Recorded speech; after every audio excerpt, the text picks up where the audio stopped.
ایک مجھ سے ایک دوست نے سوال پوچھا 4-5 دنوں کے. کچھ سوال ایسے ہوتے ہیں جو بندے کو چوراہے پہ لا کے کھڑا کر دیتے ہیں, زندگی میں نہ بھولنے والے سوالات ہوتے ہیں. ایک شخص نے سوال پوچھا, کہنے لگا اوکاڑ دینی اور مذہبی گھرانہ ہے, اوکاڑے سے تعلق ہے, میرے ساتھ محبت کا رشتہ ہے. کہنے لگے بیٹی کی شادی کر دی ہے راولپنڈی میں.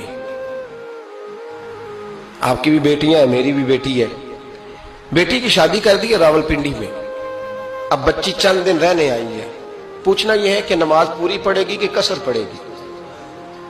تو میرا تو اس نے کام کر دیا, حد ہو گئی, رو رو کے برا حال. میں نے کہا یار تو بند کر دے فون, رات کو بتاؤں گا. کیا پوچھ لیا یار تو نے. بیٹی مسافر نہیں ہوتی, بیٹی تو مہرانی ہوتی ہے باپ کے گھر کی. اور بیٹی مطلب کیسے بتاؤں کہ دل کرتا ہے کہ بیٹی وہ صرف ہنسے, وہ روئے کبھی نہ. یہ دعا ہوتی ہے. تو نے اتنا بڑا سوال کیوں کیا؟ بہرحال علماء کو کچھ چیزوں کے جواب دینے پڑتے ہیں. میں نے کہا میں رات کو بتاؤں گا.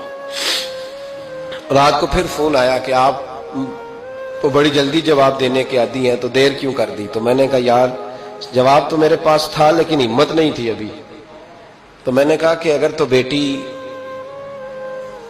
آئی ہے والد کے گھر میں اور ابا جی کا پروگرام ہے اسے جائیداد میں سے حصہ دینے کا, تو پھر تو بیٹی نماز پوری پڑے گی. لیکن اگر ابا جی نے علیحدہ کر کے انگوٹھا لگوانا ہے تو پھر بیٹی مسافر ہے.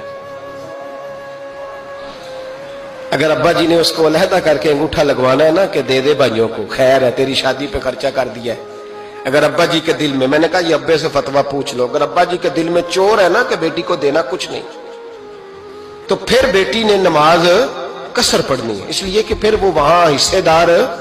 اس کی دلیل حضرت عثمان غنی رضی اللہ تعالیٰ عنہ حج کے لیے تشریف لے گئے, تو لوگوں نے حضرت عثمان غنی سے کہا کہ نبی پاک بھی قصر نماز پڑھتے تھے, حضرت عمر بھی حج کے موقع پر قصر پڑھتے, حضرت ابو بکر بھی, آپ کیوں پوری پڑھتے؟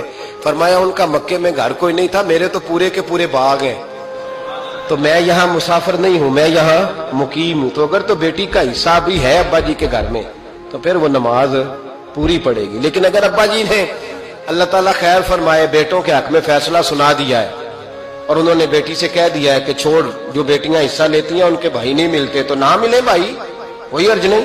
ضروری ہے ظالم بھائیوں سے رابطہ رکھنا جو کھا جائے بہنوں کا حصہ. والد ظالم ہے, ظالم ہے باپ, بیٹے کو حصہ دیتا ہے بیٹی کو نہیں دیتا. اور یہ 1.5 مربے والے جاگیردار کی بات نہیں کر رہا جس کا 4 مرلے کا مکان ہے, اس کی بیٹی کا بھی حصہ بنتا ہے. کیوں کھاتے ہیں بیٹیوں کا حصہ؟ ڈر نہیں آتا اللہ تعالیٰ سے؟ کیوں کھاتے ہیں لوگ بیٹیوں کا حصہ؟ جب اللہ رسول نے رکھا ہے تو کیوں کھا جاتے ہیں؟ اور پھر کہتے ہیں جناب بڑا پیار ہے بیٹی سے, رونے دھونے کے لیے پیار ہے.